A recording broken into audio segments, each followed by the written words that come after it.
Hello and welcome back to the Football Chat podcast, episode 118. Today we'll be discussing Luton Town and how to upgrade them for the Premier League. So I think we'll start with the story of Luton Town. Brilliant, isn't it? Absolutely brilliant. What a story! What a story! You know, I like stories like this in English football because you hear out all the big guns with the money and the investment and getting rich owners, and then you hear about like teams like little old Luton coming from the bottom and making it to the top. And it's amazing how Luton have risen from the National League to the Premier League in a decade, yet that's given hardly any or a small percentage of the media that Wrexham is. And Wrexham have gone one promotion. But because Luton don't have Hollywood owners, they don't get the same sort of coverage. But I still think Luton's story is amazing. It's something that would be fitting in Hollywood. And yeah, they've risen up. They're now in the Premier League, which is absolutely mental, insane to me. It's going to be fun to be seeing Kenilworth Road in the Premier League next year. And yeah, obviously, I do think their squad, though, needs a big improvement. It does. As much as it is a great story, they are overachievers, and ultimately their side won't. Because realistically, you look at the quality of the other teams in the Championship this year. Luton, for me, weren't a team I'd have seen finishing third. Really? No, I wouldn't have. You're a waffle merchant then, mate. Especially managerial change. And I think even when they got into the playoffs, I thought Middlesbrough looked very, very good. And then they went and lost to Coventry, who don't get, again, Coventry overachieving to get to that playoff final. And Sunderland, Sunderland beat Luton in the first leg of the semi-final. I thought that would be it. I thought Sunderland, again, were a very good side. A team that had been in the Premier League recently. You said that about Luton, but that Sheffield United team, I'm stunned they're even in the top eight. I would not expect them to get playoffs. I don't really know how they're there. But they are, though. So shout out Sheffield United. They will be also in the Premier League. And if you do go on to enjoy this and you want to see us do it for maybe Sheffield United, Burnley, we will do other videos like this on other Premier League clubs throughout this. In fact, all the Premier League clubs. A more in-depth video. But if you want to see one immediately with the relegated clubs, then do make sure to tell us that you're really loving the content, and we will provide that in the next few weeks. But today we'll start with Luton Town then. And we will actually have some graphics for this week's video because I think it'll be useful to show. There's a lot of information basically we're going to have to run through. So obviously Luton Town's squad is going to need to be culled. We already know 3 releases. Sonny Bradley, Harry Isted, Henry Lansbury.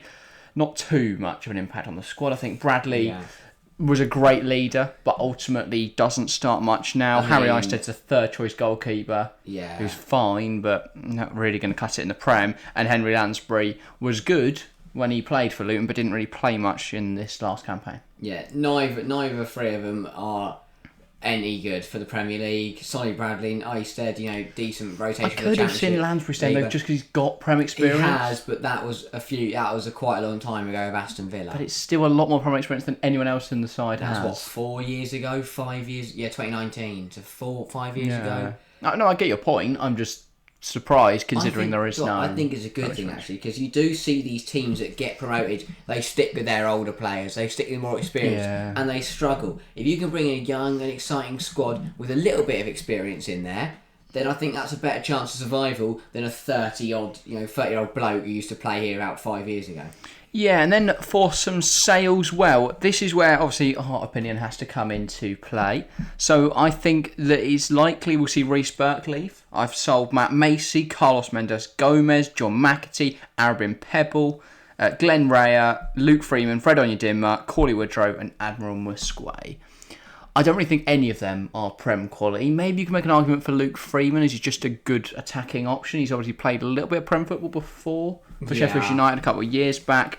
Ultimately, though, I would say they're all Championship quality. Maybe Reece Burke as well. That's harsh to drop him. But I think my other one would be one of the 2 strikers, because especially Luton playing a 2-striker formation, they're going to want, I'd say they're probably going to want at least 4, 5, probably even 5 strikers. So, I'm releasing 4 strikers. Admiral Musquay is not going to be playing Premier League football. No, Corley Woodrow.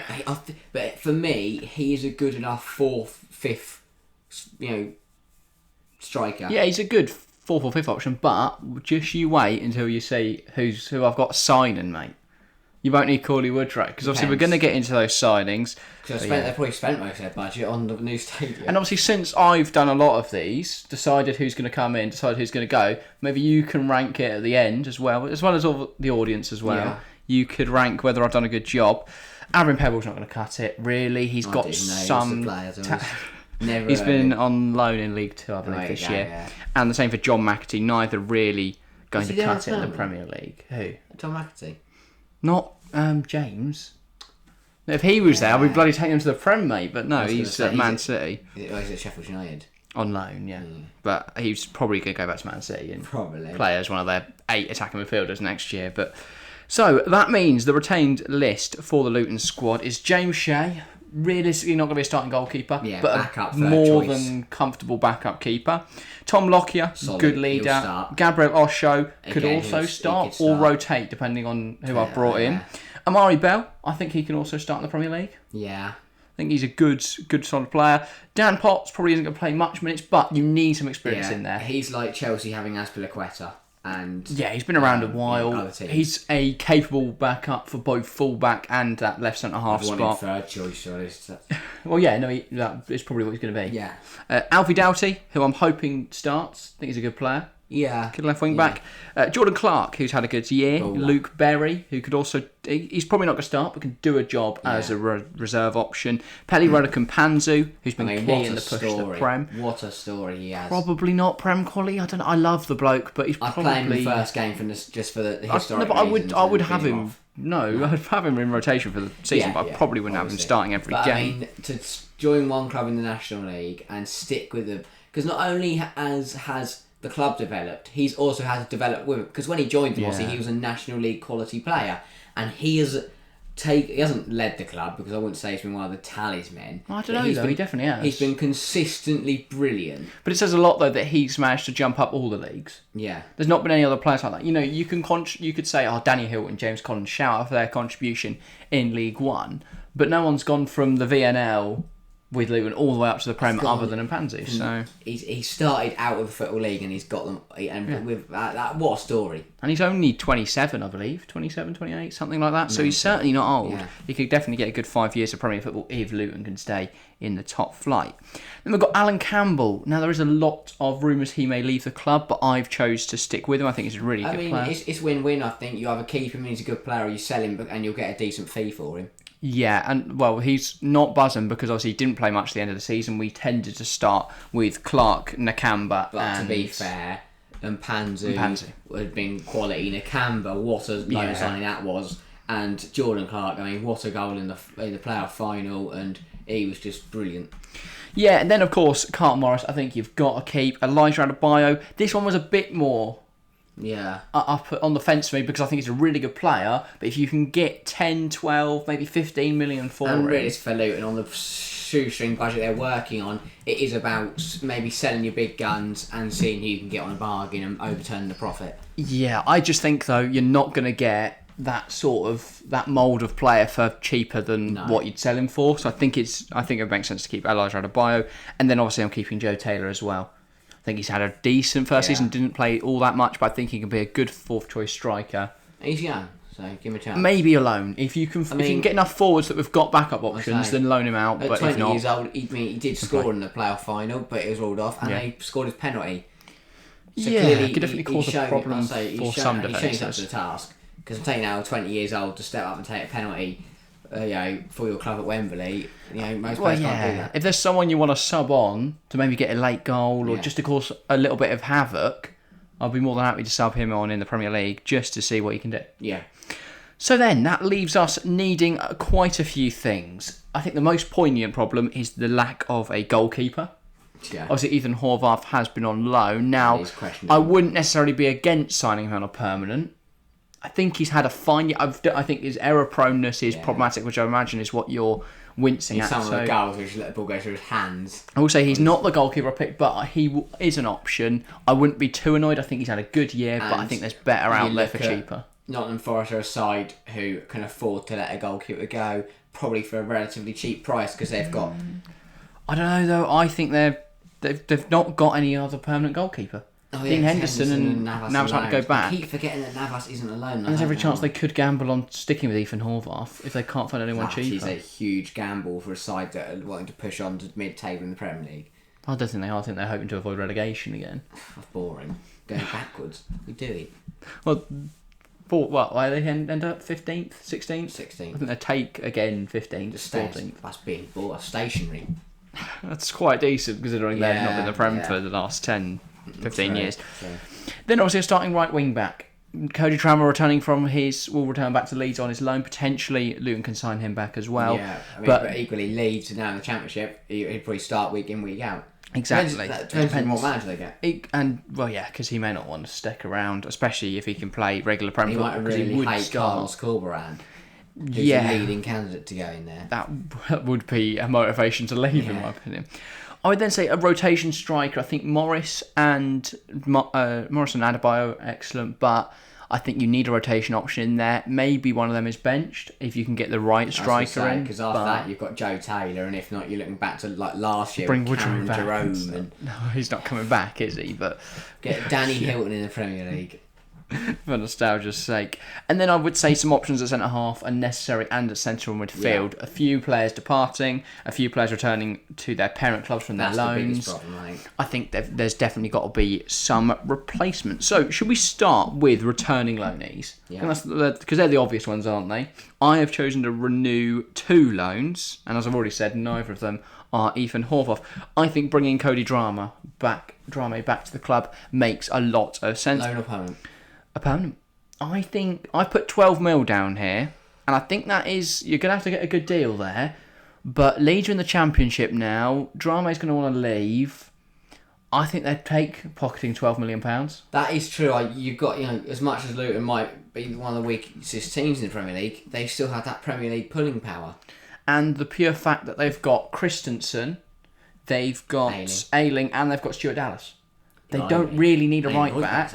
Drame's not going to start. I think £12 million for a player that wouldn't get near the first team for Leeds. And they're not going to give him another Championship. Well, they could start him but that would involve selling a lot of their other players. At that point, go get Christensen or Ayling. Don't get Ayling, no. But I put a couple of positives. He knows the club obviously fits in with the dynamic, and he showed his quality last season, both attacking and defensive wise. I think he can offer a lot to Luton in the Premier League. Both in attacking and defensive capacity. Then another loanee who I have renewed is, of course, Marvellous Nakamba. I think he's going to be surplus to requirements at Aston Villa. They've already got a plethora of midfield options and looking to add to that. So I don't think he's needed. I've put 8 million. Now I think that's low. That's low. But Transmarkt only valued him at 6 or 5 or something like that. And I think he's entering the last year of his contract. Villa don't need him. I don't think Villa will be too bothered. But maybe they'd probably push up to 10 in all honesty. But I put 8 to be a little ambitious here with the pricing. Ultimately, the pricing doesn't really matter. We don't know how much Luton are going to invest. We know obviously the prize pool for winning the playoffs is 170 million.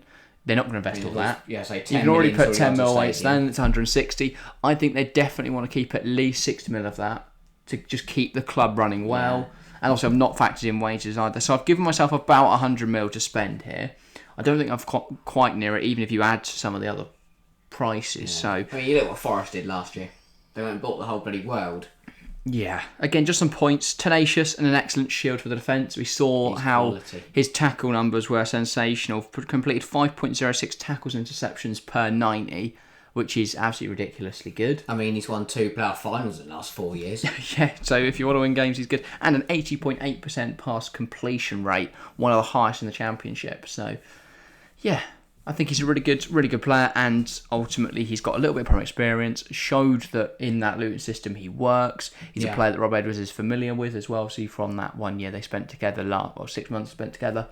I think just keeping those loanees makes a lot of sense, given there's going to be a bit of turnover in the squad. Keeping as much of the core as possible, I think, makes sense. And they're 2 players that have been involved with Premier League quality sides, probably more Nakamba you'd look at, because Drame wasn't too involved with Leeds, but Nakamba, before he went on loan, he was starting in the Premier League for Aston Villa. He knows what it takes to survive in the Premier League. He was part of that Villa side that stayed up in 2021. I think so, yeah. 2021, 2020, whatever year. But no, he's got experience. That's massive. Indeed. Shall we then go into the first of my new signings? Is at goalkeeper. I think we'll start from those key positions, work our way down to sort of the rotation strikers and stuff. I've gone for a bit of a rogue shout here. Now I want to start by saying I've seen James Trafford discussed. I think he's a really good goalkeeper. Ultimately, though, not proven at this level, not even proven at Championship level. And Fulton's pretty exactly. Fulton would be turned up to every game, going, "Oh, my brother, and I love Luton." That just wouldn't be ideal. Luton would get assaulted by a man called Steve. Ultimately, I think when you look back at teams that have been successful in avoiding relegation, a lot of the time they've brought an experienced goalkeeper from abroad. Look at like Norberto Neto for Bournemouth, Keylor Navas for Nottingham Forest. Of course, you can have success with younger goalkeepers. Well, they got relegated every year, but they also got relegated. And Batman's young. But you can be successful with a young goalkeeper. But I think just having a safe pair of hands in between the six and an experienced pair of hands can make the difference.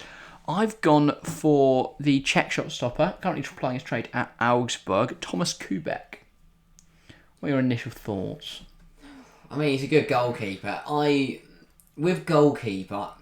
know. I feel like it's probably one experience. I'm a believer at bringing experience, obviously mixed with youth. I think if it's that one position, it is that experience, and obviously he's got experience playing abroad, and he is quite not old. He's 30 now, Thomas Kubek. He's quite nearing the end of his career, the end of his prime. Oh, he's in his prime for a goalkeeper, no? I would say a goalkeeper's prime is 30 onwards. A lot of players you'd say 27 to that 30 range, but with goalkeepers they last a lot longer. But and I also guess it's probably the position that you need the least Premier League experience in. Because it's pretty much the same. You don't have to be up with the physicality of the game. They're going to be shooting at you whether you like it or not. Yeah, it doesn't matter if it's Lewandowski or Haaland. It's going to be difficult to save, isn't it? But I think he's proven he's a good shot stopper. So I was actually looking on FB Ref, and his profile will be up on screen for the viewers to see. But if you're listening, then sorry, don't have those stats to hand. But I think he's a good shot stopper, excellent distribution as well. I think they can both be key elements. A lot of Luton's system involves lumping the ball on, getting it to their strikers, and creating something from the knockdowns. So obviously they will look to play some from out the back, some football from out the back. But ultimately, when you're not one of the strongest sides, sometimes just hoofing it long can be the most effective way. As a goalkeeper, if you've got a tall stature and what's the word? Not tall stature. Well, figure. Stature is the right word to describe someone. If you've got a tall stature, tall figure, whatever you want to say. If you're tall. If you're tall and you're not error prone, I think he's almost 2. I think he's almost 2 metres tall, 1.97, I believe. You'll cut it as a goalkeeper as long as you don't make errors. Yeah, experience. I've said 2 million. A year left on his contract. Bundesliga tax is a little less than the Prem tax. I think £2 million. For Augsburg's starting keeper? I think they could find another goalie. Not for 2 I million. don't know. I think... Again, I've sort of used a transfer marked valuation. I think there was $1 million on there. Blimey. So they've really done good. Well, no, but every transfer marked valuation is low. People overpay because Augsburg will go, well, that's our first choice goalkeeper. We want 100 mil. But if they're on FM, then yeah. But I think for 2 million, Augsburg would be happy. It would be a good bit of business for Luton. On to centre halves then. Now, I'm very happy with Tom Lockyer to be that starting central centre half. I would like a bit of a rotation option that's a bit more of a gamble though, and I've gone for Felix Torres Caicedo. A lot of people won't be familiar with his name. No. That name, I presume you're not either. Not a clue. Plays for Santos Laguna in the Mexican First Division, I believe. Mexican First Division. Very, very good in the air. He's a tall centre half, aerially dominant, good tackler as well. He is unproven at Premier League level, which is why I think he'd be a good rotation option. 26 years old, starts for the Ecuador national side as well, so a good player. £8 million, I think, is a fee you could get him for. Again, Transfermarkt said 6. I just added a couple to that because we know Transfermarkt is often lower than it should be. I think he's represents a really, really good value for money player. I think he's clearly got that national team experience as well. I think that'll be helpful to a Luton side that perhaps lacks experience. Yeah. 26, he's hardly the most experienced player, but he's got room to grow and years to develop. So. I mean, what a name to get on the back of his shirt as well. Felix is obviously the first name. Torres Caicedo, I don't know which one's his last name. Get it all on there. Yeah, just Felix Torres Caicedo, the longest name in the Premier League. But I think that'd be a good bit of business. Then Yerry Mina at Everton, that'll be a name you're a bit more familiar with. The Colombian, of course, is available on a pre-contract under the Bosman ruling. He can leave Everton. It will be available on a free. Strong physical, great set-piece presence, I would say as well. Good with the ball at his feet, Premier League experience. I think it's exactly what Luton need. So is he definitely not signing on at Everton? Well, it'd be weird considering they've just stayed up. Well, he didn't really play for them. I think he's got to weigh up whether there's more chance of Everton or Luton starting. I think it's more that Everton don't want him than he doesn't want to stay because they've got Tarkowski, Godfrey. They're probably going to bring Connor Cody on a permanent. Holgate. So ultimately, Mina doesn't really have a starting other thing spot with there. Mina is he's quite injury prone. He is, but given we've got Gabriel Osho that can play there, given that we've got this young lad, Caicedo, three centre back system, you're going to need rotation centre halves in case of emergency. Yeah, maybe adding another centre half could be an option. I've not chosen to do that. Maybe that's naivety, but yeah. Even just a kid to sit on the bench. But even if he gets injured, I think you can manage till January and then bring in another centre half. It probably would be a young one. You're not going to want to bring in another starter, but unless you're going to bench Amari Bell, maybe. But I think that will give you 6.5 options. Yeah, that's good. A little low for a 3-back system. A couple of injuries and you're a bit of trouble, but I think you can work with that. Then at wing backs, obviously I've already said Cody Drama is going to join from Leeds. I've then gone for Kiana Hoover. That's a name I have not heard in a while. Well, I was going to say he's not really played for Wolves this season. Joined from Liverpool a year or two ago now. Not really played for Wolves. I think you can get him at a fairly cheap price. I don't think they'll be too keen to keep him around. I've said £4 million. I think they'll be happy to go for that. I think he's not going to start, don't get me wrong, but he can cover at that right centre-half role, perhaps alleviating the fears involved with Yerry Mina. He can definitely, obviously, play right wing-back as well. He's a bit more of a defensive option than Cody Drama is. I think he's just, obviously, a bit of Prem experience, so dependable. I think he's a good right-back.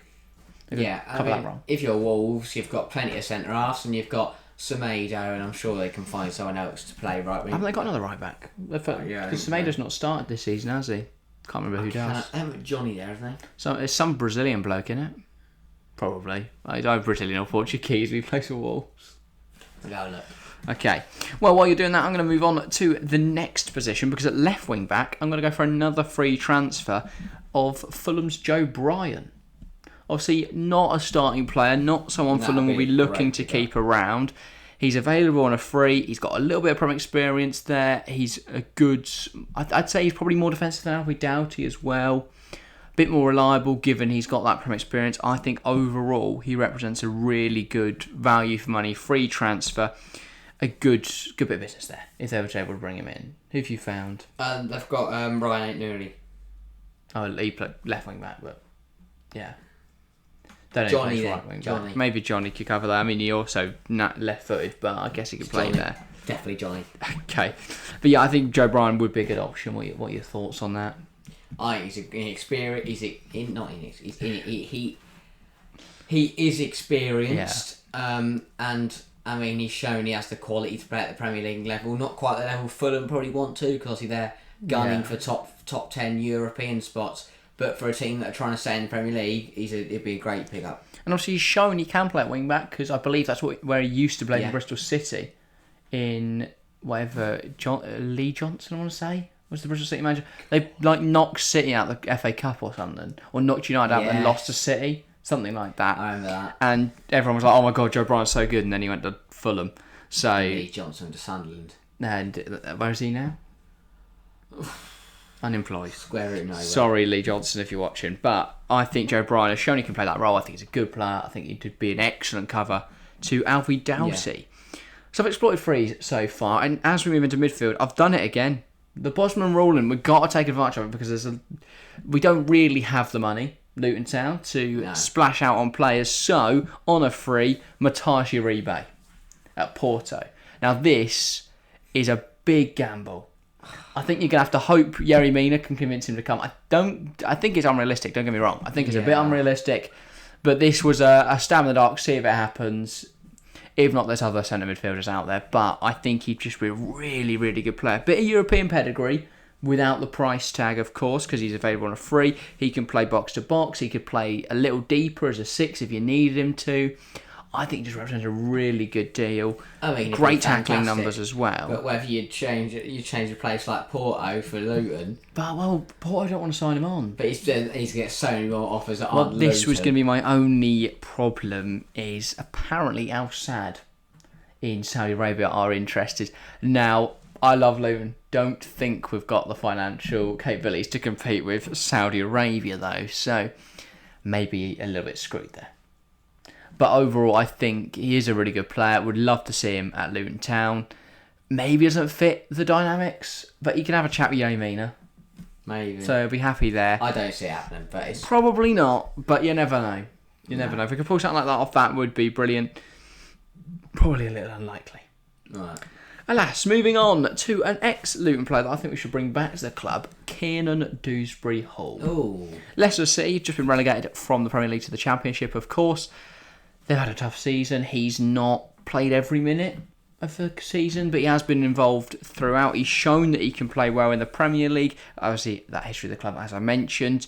Excellent playmaker. Really good. He can roam forwards with the ball, which is good. He's a good ball carrier. I think he would... I think I've put 20 mil.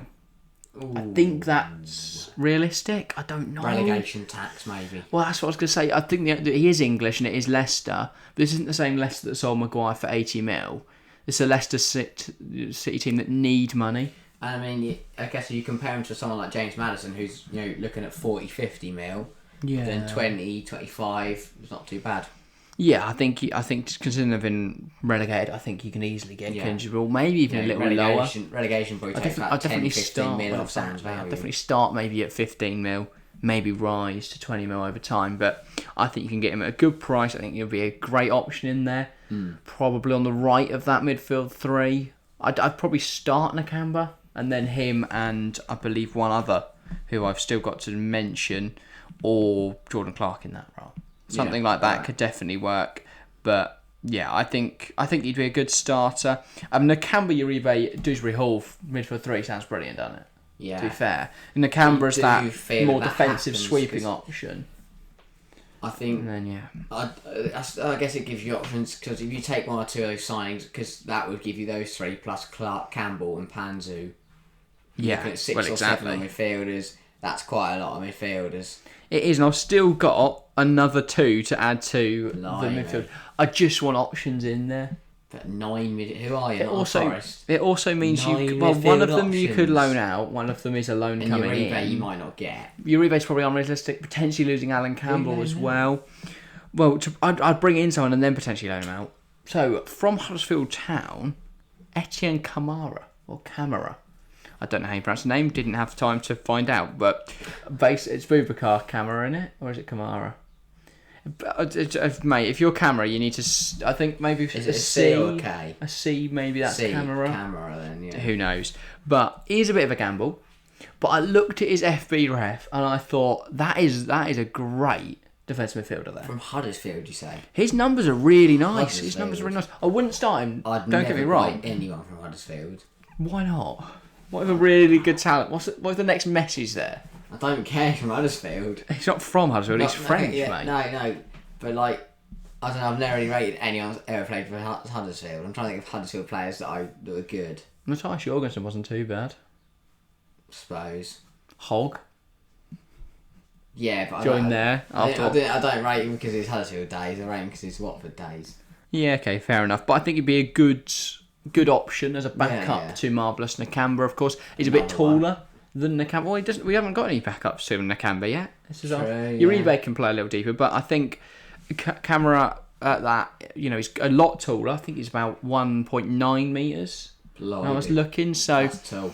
Well, exactly. I think he'd be a good aerial presence just in front of the defensive three, and then good with the ball at his feet, good midfielder, good legs on him. I think he'd do well. in the Premier League. Ultimately, though, you could loan him out first season. Probably not going to start for Luton Town in the Prem. Maybe not even get many minutes. So you could loan him out. Maybe. And then it is a good backup option if you go down, because he'd definitely stick about.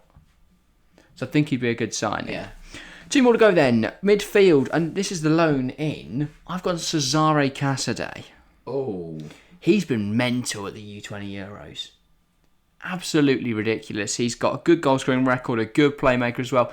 But as we saw at Reading last year, he can also play a little deeper as that 6. So again, another backup option to Marvellous Nakamba.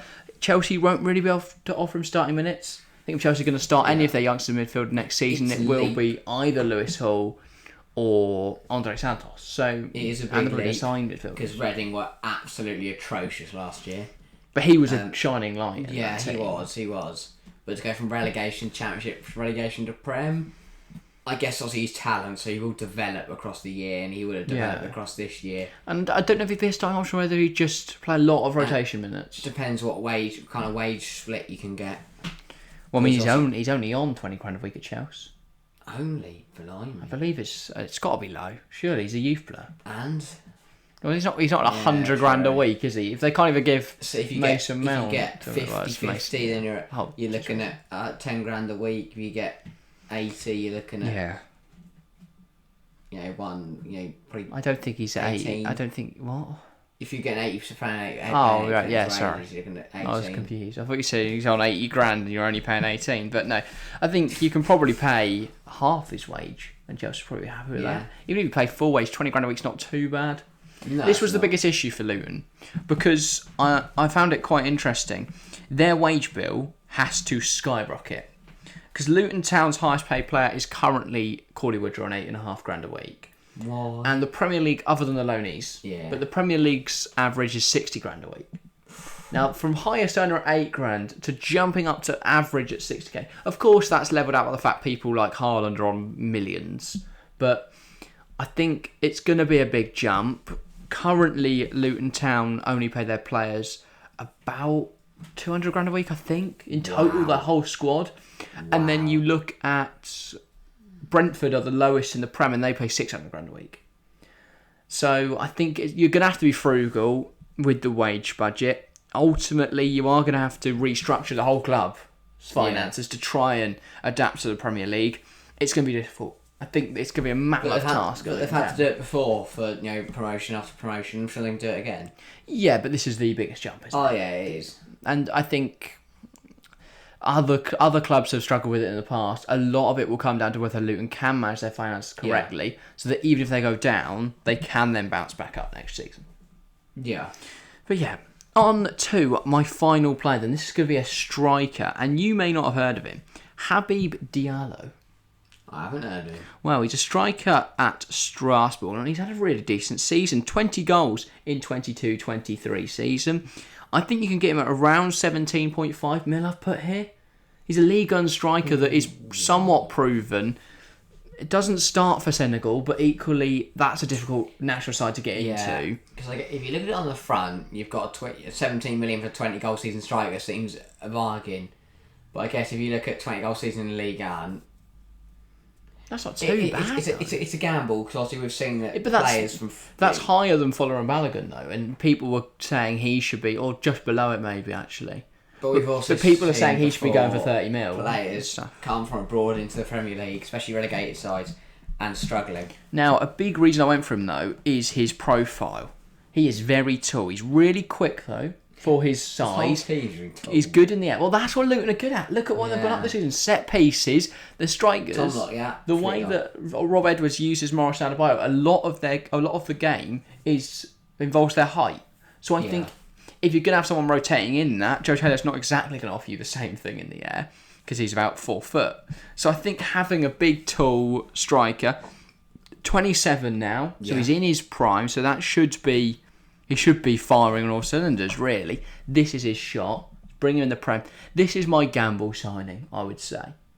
Because he's unknown, hasn't really played in the Prem, didn't really do much in seasons before this one. So he is a big gamble, I get that. But I think you can afford a gamble given they've been frugal in other areas of the market. So we look at Diallo's history. I don't think he's going to even come off as the top Diallo, is he? Because there's many. Obviously, Amad Diallo. Yeah. Maybe that's another option to explore. But what was his first name again? Habib. He's not come up for anywhere. Oh, here we go. Yeah, this guy. So his full name, by the way, Habibu Mahamadou, and then Footmobb's cut it off, so his name could be much longer than that. But get him all about your shirt. Yeah, I might do. But 20 goals, 37 games this season, 1 assist as well, 7.12 average football rating. I think he's had a really decent season in a Strasbourg side that are hardly fighting right at the top. They finished 15th. He scored 20 goals with a team that were fighting relegation. So I don't think he's had a bad season by any stretch. In terms of where that ranks in the top score as well, Mbappe only scored 29. He came 6th. In terms of non-penalty, he only scored 3 pens. So it's not like he's just stat padding with penalty goals. I think overall he's had a really, really good campaign. Deserves a bit of a gamble. Yeah. And if not, head over to Montpellier and look at Ile Wahi. I mean, that would be more of I think that would be more of a hard player to get. Because he is 20 years old. Compared to 27, he is French. He's French. And, good player. But I just think Habib Diallo, take a gamble on him. I think he's a good player. Very good in the air. Fits the profile of exactly what Rob Edwards wants to do. So then, to sort of summarise, so you can judge it effectively, both you and all the audience at home. I didn't get a third goalkeeper, but maybe you keep Matt Macy or find someone in the youth academy to sit around and be part of the first team. But it would be Kubek with Shea as backup in goal. Right. Then your starting back three would be Mina, Lockyer and Bell, with Osho, Caicedo, Potts as sort of rotation options. Wing backs of Drame and Doughty, with Keanu Hoover and Bryan as Joe Bryan as backups. Again, I think that could be a place of regular rotation in there. Then you've got Nakamba, Uribe and Dewsbury Hall. Again, Uribe's a bit of a punt, with Camara and Panzu, Jordan Clark, Luke Berry and Cesare Cassidy, all as options off the bench. And then I would start Adebayo and Diallo with Morris and Taylor as options off the bench. What are your thoughts on that? Do you think that team could survive in the Premier League?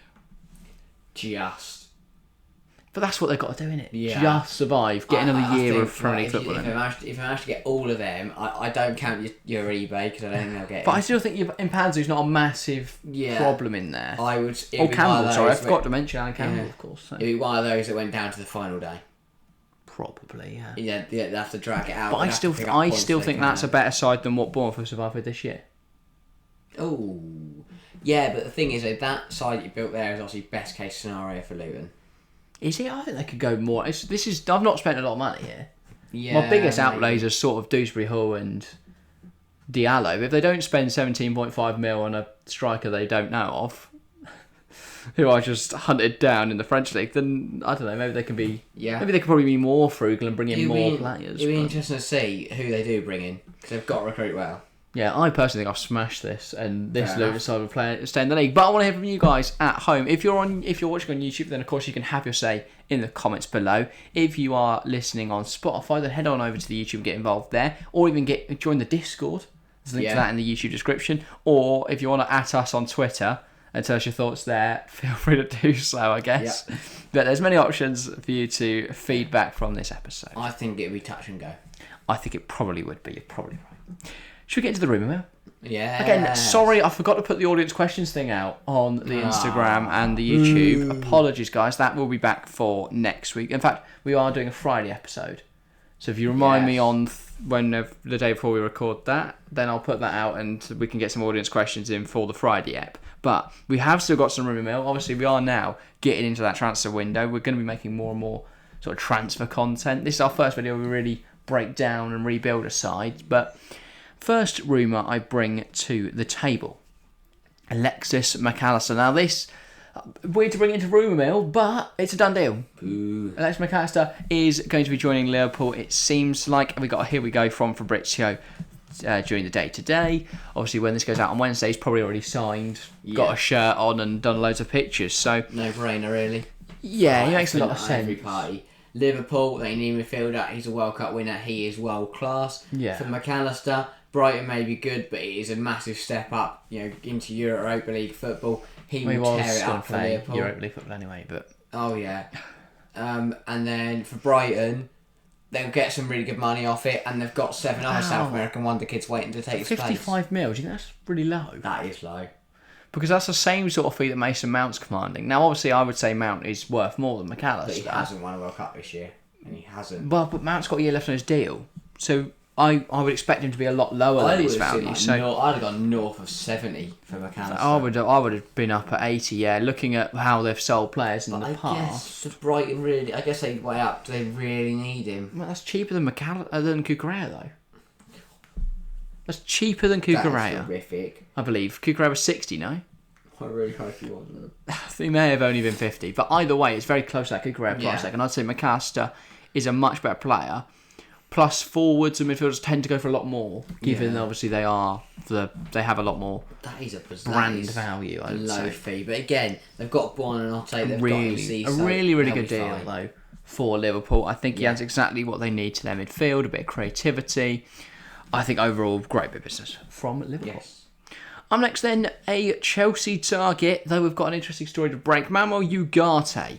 Now, obviously the Uruguayans torn up with Sporting this season. Chelsea looked to be favourites to sign them. However, the deal is now off. We've been thinking about this for the last few weeks, about Ugarte to Chelsea. Why it'd be such a good deal? It seemed all to be done on Sunday evening, but as we wake up this morning, Ugarte deal is off. Now, this is because Jorge Mendes, the slug... Jorge Mendes, the super agent, who, well, he has Ronaldo on his clientele, João Felix. Yeah. He sort of runs Wolves. He is basically everyone's favourite agent, and least favourite at the same time. But he basically went to PSG and said, if you double your wage, we're coming to you. I think he probably used this as a ploy to try and get Chelsea up their wage. Because Ugarte wanted to play, he was happy to play for Chelsea at half the wage that PSG were offering. So I think PSG's were around 5 mil a year. Chelsea said, well, we'll pay you 2.5 mil. He was on board with the Chelsea project. PSG then slapped 10 million quid a year on the table. And Chelsea just went, well, nah. Yeah. Now, Jorge Mendes, you can do one, lad. And Jorge Mendes has now done one. And PSG has got Ugarte. Right, it seems that way, doesn't it? Bit of a waste of talent, I would say. Bit of a shame. I think he'd do really, really well at Chelsea. He would. But I mean, once you've been given the green light by Fabrizio, 2 here we go is already in the room. Well, I don't know if he has been here we go, has he? Yeah, it must have been. Must have last checked to him. But yeah, fair enough then. I think that'll be it's a great bit of business for PSG. But I mean, I thought Renato Sanchez was a great bit of business. Hasn't really played for them.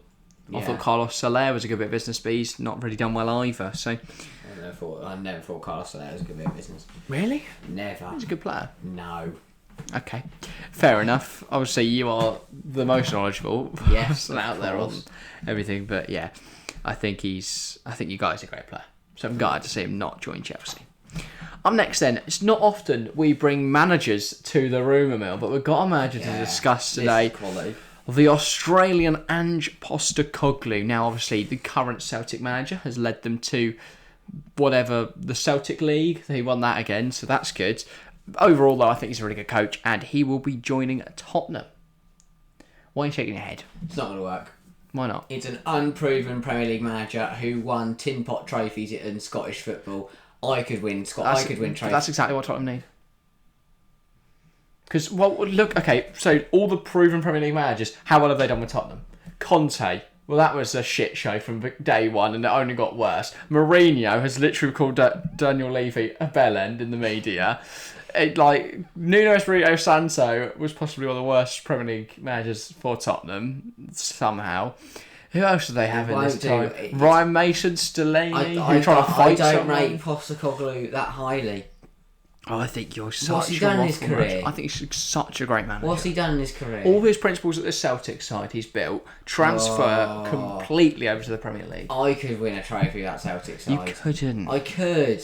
Couldn't. I hate the Scottish League. You do not need to try and convince me that the quality of football in that league is dreadful. On that Celtic. If give me an assistant manager. But you're not. But what I'm saying is the principles he's installed in that side of Celtic carry over to the Prem. It doesn't matter whether the Celtic side. No, it's still football. No, but it's still football. It's different. You're not going to St Mirren away. You're going to Manchester City. Yeah, and you've not got Scott Brown in midfield. You've got Pierre-Emile Højbjerg. But you've also got Emerson Royale at right back. You've probably got to cut it in the Scottish League. Probably better than whatever Celtic have at right back. Not a clue. I just think he seems like a really great bloke. I love Australian people. Did you see his quote when he was asked about Japanese players in his side? No. It's really good. Let me try and that's good. That's about it. Find it. You know, he's quality. He's a quality bloke. Looks great geezer, but I don't think he's going to cut it. Got to try and find it now. Here we go.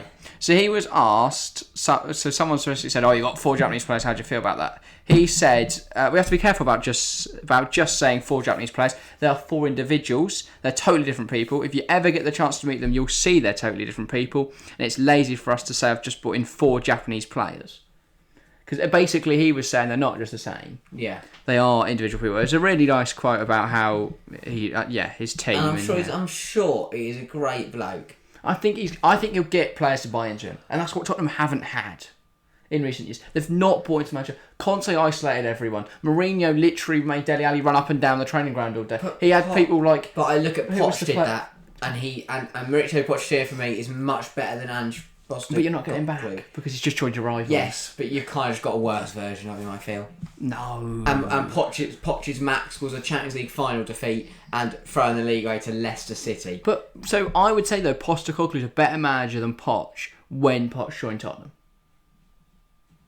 Poch joined Tottenham from Southampton. There is so much work to do, and I look at the managers they were going for. They looked at Nagelsmann. That was never going to happen. And they ended up with an Australian geezer from Celtic. But is it any surprise? No, they've got. I thought Ryan Mason was going to be in there at one point. It makes sense. They've got to stop targeting managers who just aren't going to come, or who, when they do come, do nothing. They've got into so many top specialists who've won fuck all time. Bring in a good young manager. Give him this side to mould to his. Have to give him style. Time. If it doesn't work from the first 6 months to the first year, they cannot. They've got to do what they did with Poch. Yeah. They've got to give him 5 years, see what happens. Let him get rid of. Load of the whole team's all rubbish. He used to manage, I believe, the Australian national side, so he knows he's got experience. Let's have a look at his career. Australian. Who they play? They got to World Cups and stuff, didn't they? The Philippines in a friendly where Aaron Moy scored. So let's have a look. Ange Postecoglou. Yeah, he managed Australia 2013-2017. Then he was in Japan from 2018 to 2021. And then from 2021 till now, he's managed Celtic. What? Go on. What are you going to... It's just not a great track record, is it? Melbourne victory. Considering he started in 2009, he's built up from the Australian League to winning titles with Celtic in just over 12 years. I don't think that's big of a step. Sorry, 14 years. That's quite a step. Well, the A-League versus the Scottish League. Yeah. I kid you not. So Melbourne victory give Rangers a good game. No, they do not. Yes, they do. No, they do not. They do. Mate, let's have a look at the last time victory played anyone that isn't Australian. When was the last time? They lost 4-3 to Vissel Kobe. When does their season start and end? Here we go. They lost 4-1 to Man United. That's not bad. Wait, what is this Man United side then? Martial plays, Sancho plays, Alanga, Fred McTominay. They only lost 4-1 to a full-through Man United side. That's not full strength. Tom Eaton was in goal. But they give Rangers a good game. They really do. They don't though. Rangers wouldn't lose 4-1 to Man United. Yes they would. No, Rangers got to a Europa League final last. Yeah, but A, look at the quality, and B, look what happened in the final. Right, Aaron Ramsey steps up. We'll have this conversation again in a year's time. Right. Ange Postecoglou is going to succeed. I'll tell you now, he'll be sacked in the next 2 years. That's just because Tottenham there. It's not because of Ange Postecoglou. That's just because Tottenham are Tottenham. He'll be sacked in the next 2 years because he'd have gotten relegated. On purpose. Yeah. Fair enough. Then no, oh my god, I will say now, under him, I will go for 9th. Oh, what the that is such bollocks. No, it's not. I think they'll be top 7 again. Who are they knocking out the top 7 then? Villa. No, that's not. This is not. That is a joke. Villa and Brighton. There we think go. in a year he's going to transform that Tottenham side so it can beat Villa and Brighton? Yeah. That's not unheard of, mate. Leicester City went from being 17th to top think Ange Postecoglou can get him up 2 spots, mate. He is. I would say he's not good enough. He's not as good, as Emery or Deserby. Nowhere near. That's not. And I think the quality of Brighton and Villa are much stronger than Tottenham. No. Yes. No. Yes. No. Defense. just fact. No, it's not. No, but that's what I'm saying. He's going to sign players. He's not going to have Eric Dyer. Villa probably won't have Ezri Konsa and Tyrone Mings back anymore. 3 is Longley, Dyer, and whoever else, Romero. Resign on day one. He'll go down, won't he? But if he's given budget and given a chance to sign some players, he'll do well. Okay. But also, you don't. Like, he managed the Japanese league. That's not a bad. Look at the quality of players coming out of Japan right now. Not a bad quality of league. If anything, they step down to Celtic. I don't think that's true. But Pub football. It really is. Right. Okay. Genuinely here, before we get to our final rumour, if Celtic and Rangers joined the English football pyramid, where do you think they'd be? If you say League 2, you can like, oh yes. Do you know what? I think they'd be fight. I'll tell you what. Honestly, this is gonna be horrendous. Isn't it? Nowhere near the Prem. Yes. No. Yes, No. they obviously do. No, they do not. I think they both. I think Celtic finished 10th and Rangers. Oh, that's embarrassing. Rangers are about 15th. That is embarrassing. That's not. You think Celtic are better than Crystal Palace? Yeah. No. No, but for the pure fact, Celtic are a club that are so. What's it called when you're something in history? Regiment. Regimented. Fixed. Like covered in history, but I can't think of what the right word is. Coveted. They're held in such high esteem. They're a good side from back in the day. They would have the pull to bring players in. You're so... I'm not waffling. They are rubbish. Like they walk the championship. No, they Celtic don't. Walk the championship. Burnley batter them. No, they don't. Yes, they do. Anyway, mate, Scottish football. That Murahashi bloke. Apologies if I'm definitely pronouncing his name wrong. He's got Scott Brown on his arse. He doesn't play for them anymore. No, he doesn't. Furuhashi, that's it. He's scored 4 goals. No.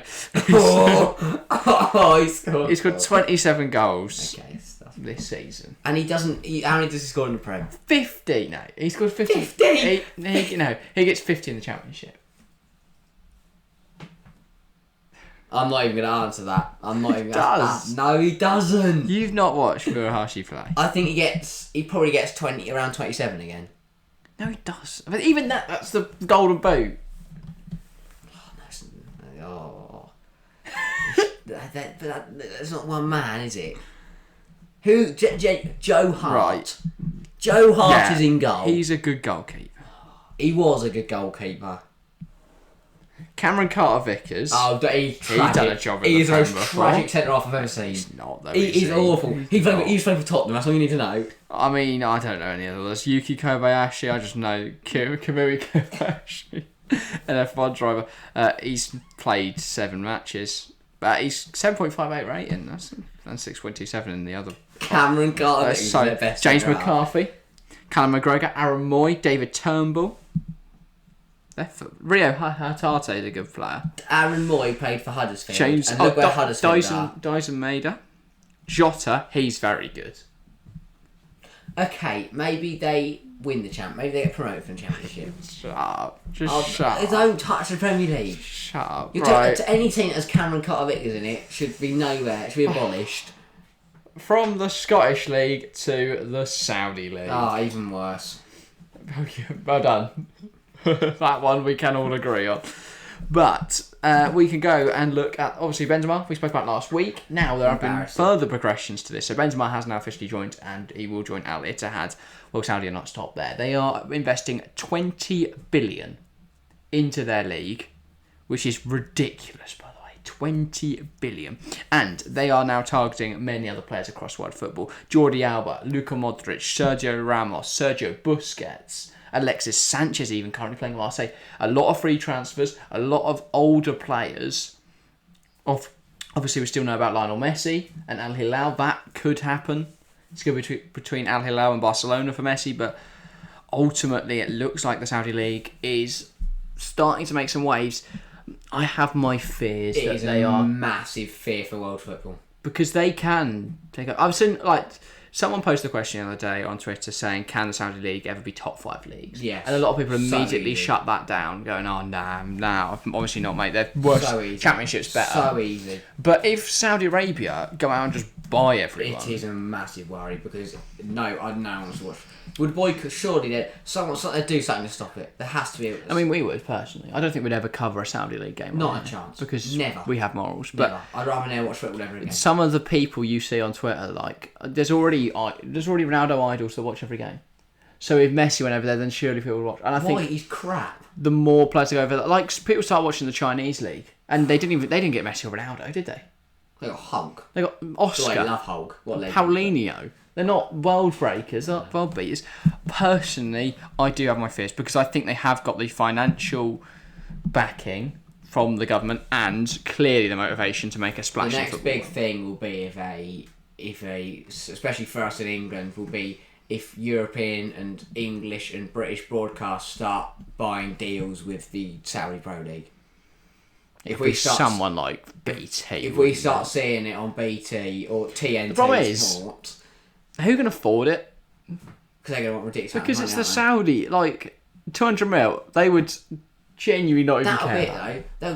They'll take over world football, get all the best players in the world, and then block it off for anyone outside Saudi Arabia. No, well, either they'll have their own subscription service, which would be £1,000 a month, or because the whole goal of this would be get more eyes on it. They would probably offer out the rights at quite cheap because they don't. Money's no object to them. They generally don't care. I mean, if you look at, obviously they have building projects and all this, it seems Saudi are here to take over the world. I do have fears for football because I do think, although a lot of people are in denial about it right now, there's a very realistic possibility because they're going about it in a very different way to the Chinese league. The Chinese league implemented rules to stop clubs just dominating, but the Saudi league have no rules. It's the government. They've got to bought a footballer. Imagine Boris Rishi Sunak. It's not like the Chinese FA are just saying, okay, let's get more businesses interested in investing in football. It's literally Saudi Arabian government going, let's dominate. What's that? Here we go. King Charles has signed Mbappe for 500 million. Yeah, it's absurd. Yeah. They can have football. We'll play soccer. Let's go. God. Yeah, we'll do that. That's our back up. But that's the problem. People said, the MLS failed, the Chinese league failed. There's no reason this will succeed. But they don't have that kind of money. They didn't have the capital. They weren't backed by the government. Billions and trillions of pounds out of the ground. You know, Barack Obama was never carting Wayne Rooney off into DC United, was he? He wasn't going, oh, come on, Wayne. Really want you to play for. What way is there to stop there? Apart from warfare. Well, there's got to be some. I don't know. There's a body of football that can stop them. There's got to be someone. But what can you do? IFAB. But if FIFA get involved, right, and say players can't go to the Saudi League, whatever you think they could try and do, all that's going to happen is that, like they did with the golf, they will start their own football organisation. Because you can't ban people from playing football, can you? Unless the country isn't there anymore. Well, you just... right, well... Unless we go to mass genocide, then yes, Saudi Arabia is going to exist. Well... No, we definitely do not condone that. What the fuck are you on about? Well, I don't know. It's a worry for football. It is. It is a big worry for football. And if we're left with Joe Walters and Peter Crouch playing the Premier League again, the only game we get to watch is Soccer Age. It's just vibes. But yeah, I do think that we do potentially have a big problem. I think yeah. Personally, I will never watch. I mean, I'm going to say this now, and then in 10 years' time, my morals will go out the window. No, I'm not watching it. Never. Okay, but yeah, but I'm of the same opinion right now. No, not even in 10 years. But ultimately, if it becomes the best league in football, it's sort of... No. Okay. I'll stick to the Championship. QPR Huddersfield on a Friday night. Okay. That's a bit of me. That's the thing, I can say now, I'd never watch Saudi League. Never watch Saudi League out of the pure moral thing of it. But if it becomes the best league in world football, as the job we currently do, it's sort of... Okay. New co-host needed, guys. Anyone wants to come to watch some football every weekend. But no, it's going to be interesting to see how it develops. Yeah. There'll be a developing story over the summer. I'm sure we're going to see everyone and then Nan linked with this move to the Saudi League. Yeah. And it'll be interesting to see who makes that Julie move. to Al Nazir. Here we go. Yeah. Big up Julie if you're watching. I don't know who Julie is. I don't know who Julie is. But anyone called Julie, get involved. Anyway, that is all from us today. Speaking of get involved in the comments down below. Keep the conversation going. I want to hear from you guys about the longer topic from today. Obviously, the Luton Town rebuild, or about the Saudi League, as we've just been talking at the end there. Anything from this podcast, or anything else to do with football, or Ugarte, as someone else mentioned. Oh, and Postecoglou, if you think the Scottish League is washed.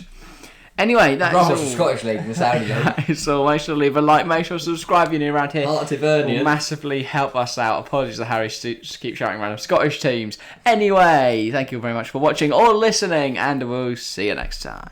See ya.